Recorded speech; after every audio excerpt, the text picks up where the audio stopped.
Good afternoon, everyone. I'm Lori Snyder, the Dean of the School of Kinesiology, and I am delighted to welcome you to our celebration of Dr. David Moore and his 30 years of service to the university.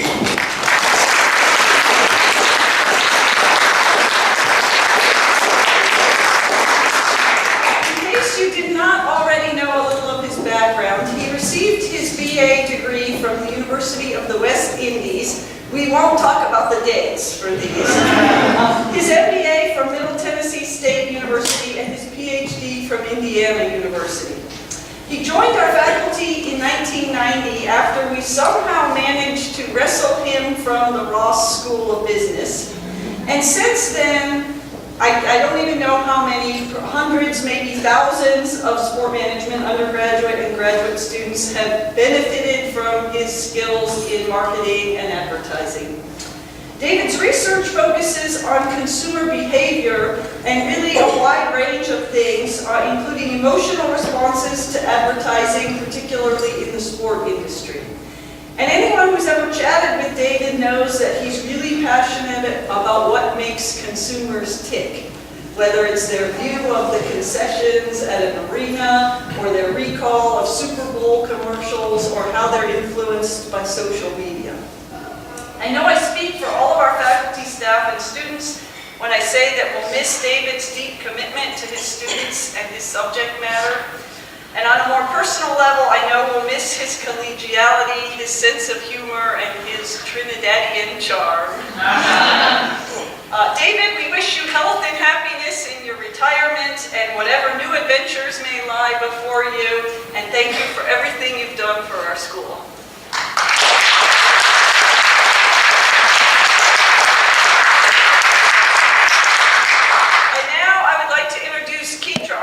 One of David's sport management colleagues and our Associate Dean for Graduate Student Affairs. And Keitra, right here. Thank you.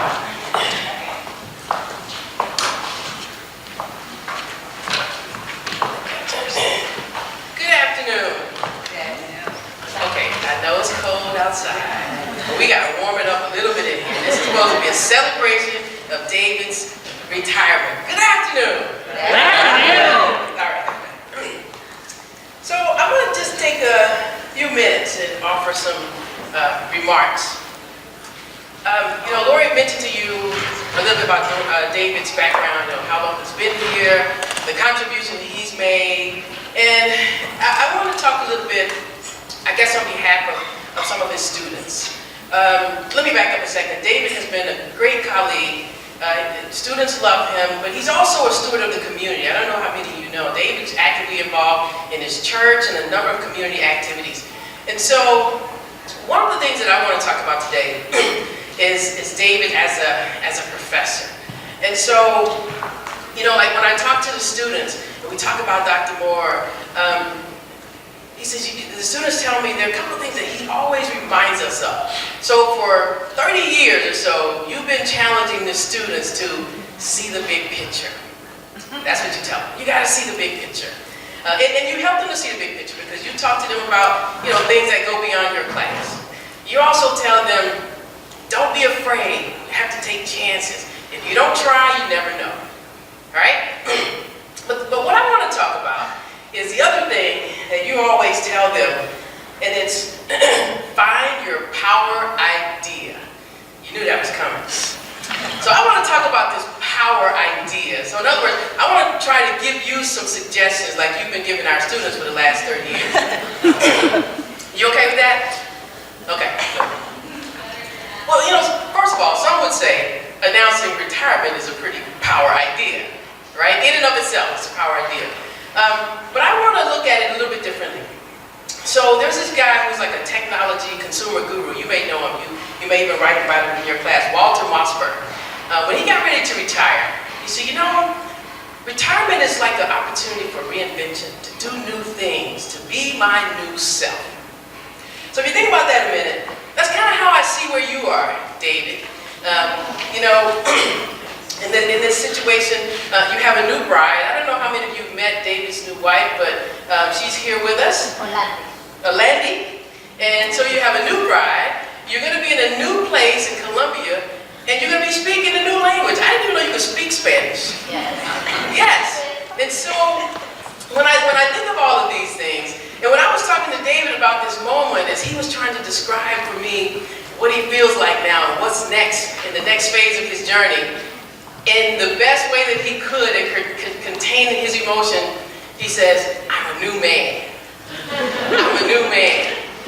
So, in the spirit of reimagining retirement as an opportunity for reinvention, doing things new, etc., I want to help you with your power idea for retirement. Okay? I want to give you what I think is a power idea. Dave, you trust me? Yeah. Okay.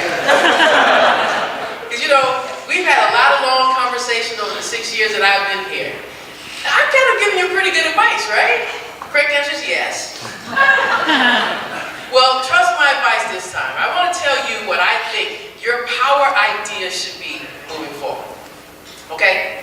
So, your power idea is David in Discovery, remixed and remastered. You like that? Yeah, you like that? Wait, let me explain first. You might change your mind. So, as I reflect on David in Discovery, remixed and remastered, what does it mean for this new man that's about to chart this uncharted territory? So indulge me, and I want to share with you what I see as your power idea. You are the pages of your life's new book. Your journey will script amazing and meaningful chapters. Your power idea is David in Discovery, remixed and remastered. Your new desire is for your highest self to just be. The freedom of non-attachment, the courage of non-conformity. To master you is to re-script the unlimited plots of your life's new story. It's the freedom to change the font, exceed the page and the word count, without APA formatting, editorial stresses, and any academic word. It's letting the unexpected have its way. It's knowing that the universal order is for you to seize each day. Because you are the pages of your life's new book, your journey will script new and amazing chapters. Your power idea, David in Discovery, remixed and remastered. So may you discover a reservoir of peace when seeking shelter from unrest. May you discover a boulder of strength in your mountain of weakness and joy in the valleys of your unhappiness. May you discover courage amid your greatest fears and despite your most intense frights.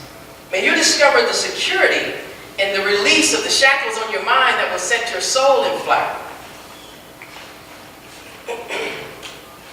There's more. I have another page. May you discover enchantment in the bowels of the mundane. May you understand the wisdom in those things which just seem insane. May you discover how to swim when drowning in a sea of sorrow. And may you embrace the uncertainty of the future and celebrate the impermanence of tomorrow.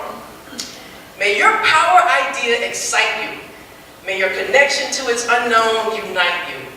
May it allow you to embrace life's invincibility, and may it let you touch the part of life's intangibility. So may you savor that of it which may perish, and store it with the treasured members of kinesiology that we hope you'll always cherish. May you dance with the splendor like freedom in flight, and may the magic of life's mysteries be the joy of your soul's delight. Remember, you are the pages of a new book. Be assured that your journey will script amazing and meaningful chapters. We salute you, and we celebrate you and your power idea, David in Discovery, remix and remaster. You like that?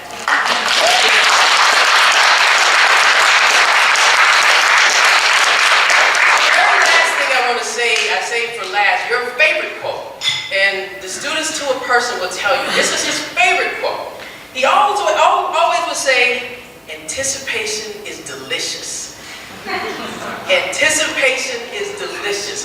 For those of you non-marketing people, it's because he's talking about how marketing stimuli can evoke the senses. And even before you taste food, the mere anticipation of it tastes good. So he always says, anticipation is delicious. So as I continue these life lessons, I'm telling you, David, I think this also applies to the next phase of your journey.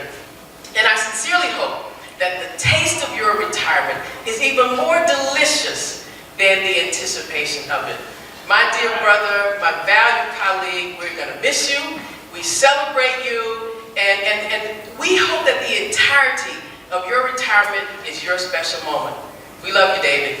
Take care.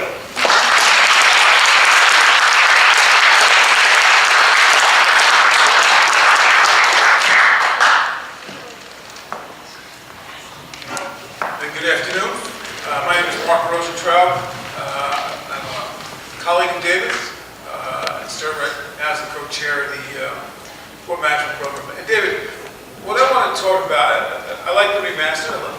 That was good. Not going to be as eloquent as my colleague. No one can upstage. But what I want to talk about, and maybe this becomes something you take with you in your new role. All of us have been engaged in the academy for a number of years, have a large number of students. And you've had a lot, and as Keisha pointed out, you've had a great impact on a lot of people. But what I want to thank you for the legacy that I think you really leave our program, is the fact that you were the driving force about the creation of the Sports Business Association. And from that grew what has become something that is really almost been a brand unto itself and a brand for the entire sport management program, which is the Michigan Sports Business Conference. For those who don't know, MSBC began about 6 years ago. It has grown to become not only the most popular and important student-run sports business meeting on the continent, but it is one that is even covered by the Sports Business Daily, Sports Business Journal, and it's become a networking event for the industry's leaders. It's completely run by students. And it begins 6+ years ago. 3 students that were influenced by David, who were part of the SBA. So the SBA was a student organization that David helped form for students to sort of build the networking of which Michigan is well renowned.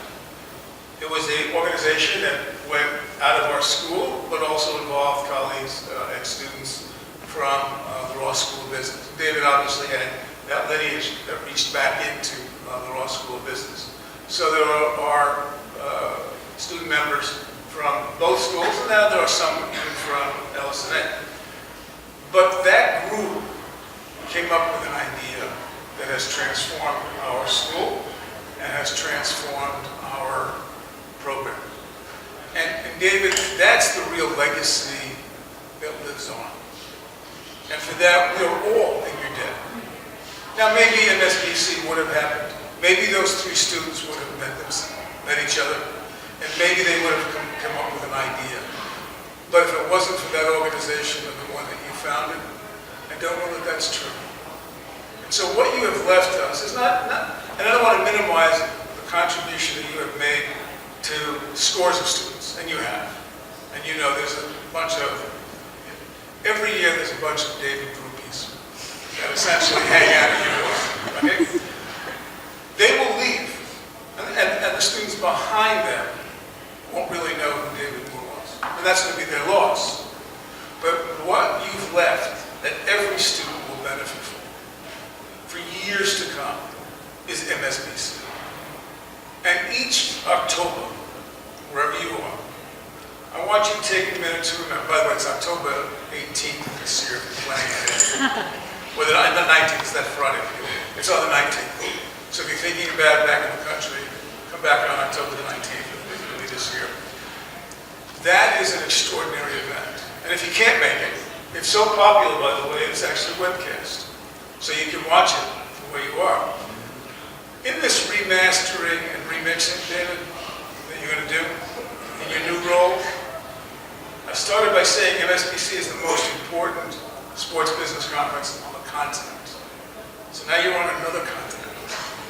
And I'm serious. Take the idea, reinvent it, remaster it, do it again.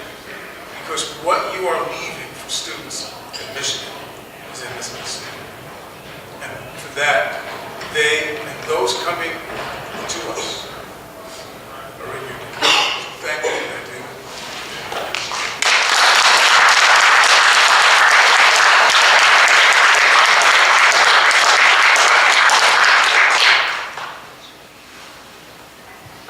So we would like, the entire School of Kinesiology has a gift for David that we would like to present to you today and congratulate you on your retirement and forever go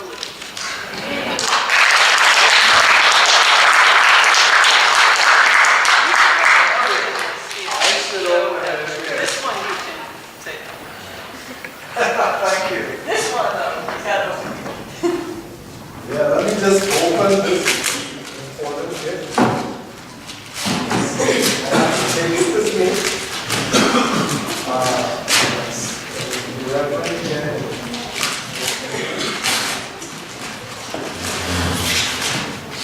Wow. Anticipation. Oh my goodness. Where did you get this picture from? I was looking at some of my old pictures. Yes, I love it. I love it.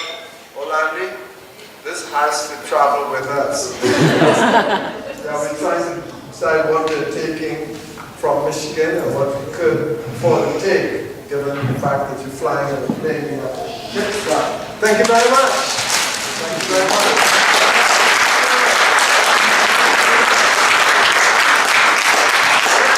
Continue where Mark left off.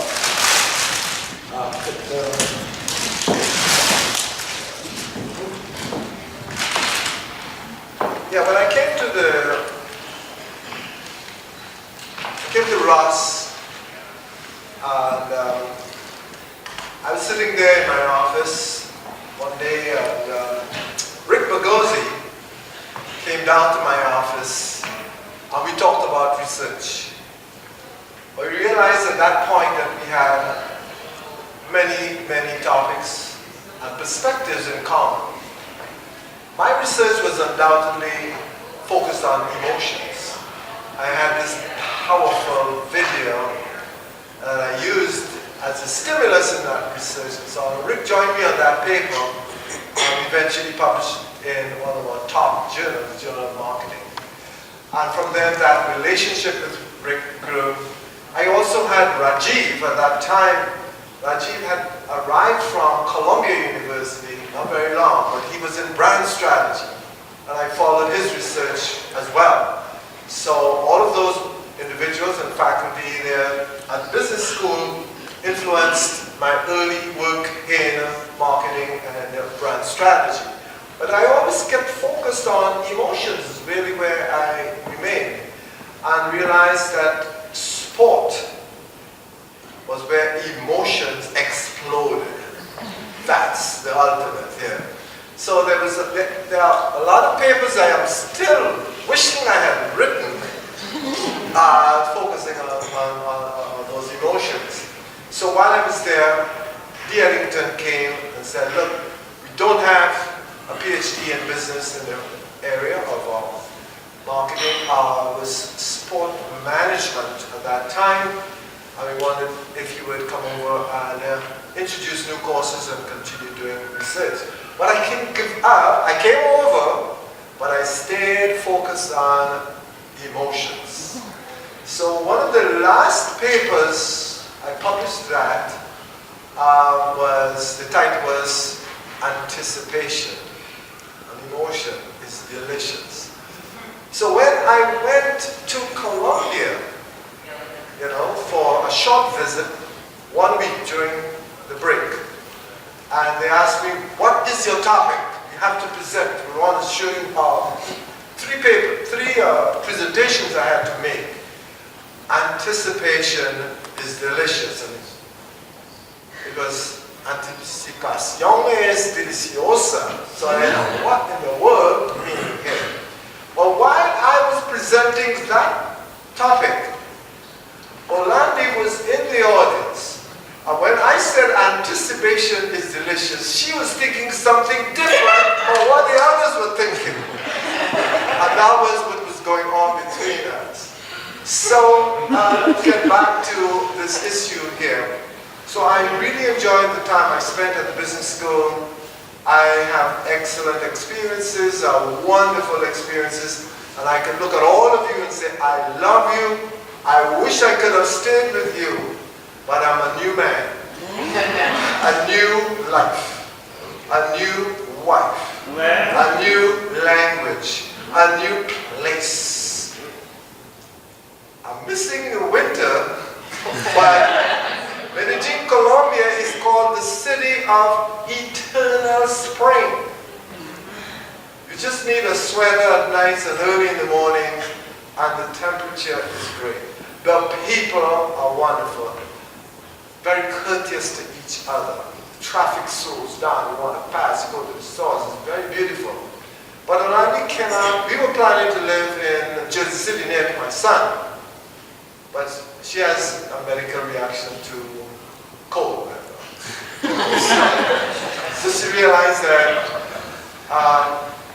my son said to me, Dad, you better live in Jersey City, in Medellin, Colombia. Life is great there. Food is good. I'm eating arepa every morning, and it's really nice living there. So we're planning to purchase a house there pretty soon, and I'll be there for a while.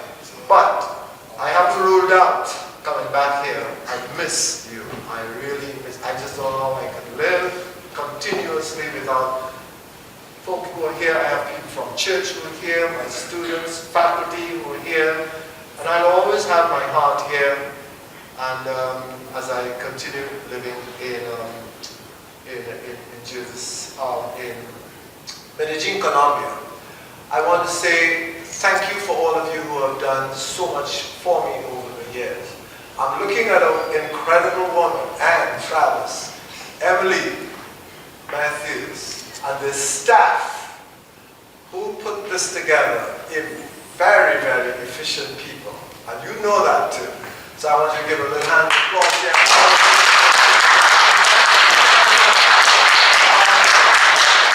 I wanted to talk about, continue where Mark left off. In as early as 1990, somewhere around 91, I was teaching a class, and my students, I talked to them about the idea of, we didn't have a name for it. The students, I made sure the students chose that name, Sport Business Association. I said, if my suggestion is not appropriate, throw it out. And they threw out my suggestion. They went with their own. But in that time, I envisioned a time when the students, not the faculty, will run that program. And it's the students who are going to reach the world, not the faculty, because we are concerned about research and so on. I want to thank Mark, who himself had such an impact in his role in advising that organization that that came out of SBA, and that's the Sport Business Conference. I have bigger visions for the Sport Business Conference than what you all have.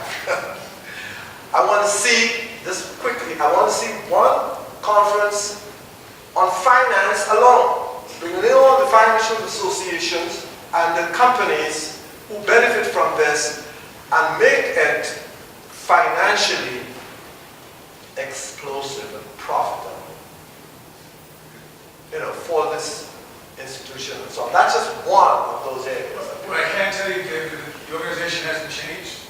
I throw out lots of suggestions and they reject them all. Well, that's what they did to me. That's what the students did to me too. Yes, they reject it. But you see how far students can reach. Faculty will never be able to do for students what students left alone can do for themselves. I want to thank you for that. And so, as I say goodbye, but not forever. I'll be back here when the weather is nicer. But I enjoy it. I used to jog in this temperature. It's beautiful, it's wonderful. Rick does it too. Yes. And I want to thank you, Rick, for your friendship as well over the years. And I know you're going to be following me up there. And all my precious friends in kinesiology, movement science, I have developed close relationships with my faculty friends there, and so on, some of whom cannot be here today. I invited him, but it could not be here. The Dudestat Media Center played a very important role in advancing the courses that we did. And I asked their representative to come in here. He's been working with us for 14 years. And we will, through their help, we will the first to allow students to compose their elevator pitch, that 60-second elevator pitch, that became standard right now, but we were doing it a few years ago, so that they can do this, set up their interviews and so on, based on digital resume and so on. Facebook representative could not be here. She's a close friend of mine, Tina Yena. She has another appointment, but she's been very close, and she did a lot to come into the program to assist us in bridging this new digital economy. We also had our Google representative. He's not here today either, but he's been very helpful to us in advancing our program. So those are the external professionals who helped me in my classes here. And at this point, I want to end this by giving you, playing one of the songs that represents Música Andina. There are several countries in that Andean area that relate to this song. It's a classic. I want you to hear some of it and let you know that, yes, I'm American, but I'm also Colombian. Could you come to the podium with me here, Molandi? We played this song at one of the songs we played at our wedding. I met Molandi. I'm a crazy guy, I should tell you that. I started talking with Molandi in September.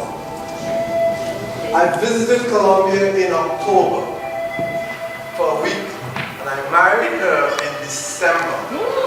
Okay? And this is one of the songs, El Condor Pasa. It's a big, huge bird.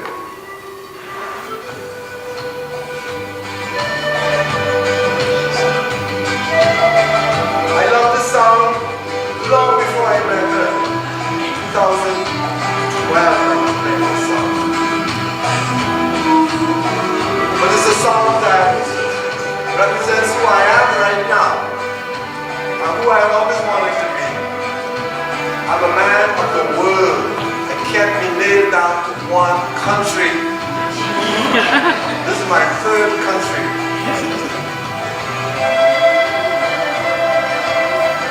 We're going through negotiations now to buy a house there, living there. But I want to remind you, Medellin, Colombia is only 3 hours south of Fort Lauderdale. I haven't left you. I'm close. I can get here fast. And I have to, because my son lives in Jerusalem. So, as we end this time here with you, I want to say goodbye, but not forever. I love you, every one of you. I respect you, and I ask that I have members of my church here, and that's my life. My church, my people, my professional community, and now a new country. But I'm still American. I'll soon be gone, but I'll be back. Keep in touch with you with technology. WhatsApp, that's what gets you. Thank you very much. Thank you very much.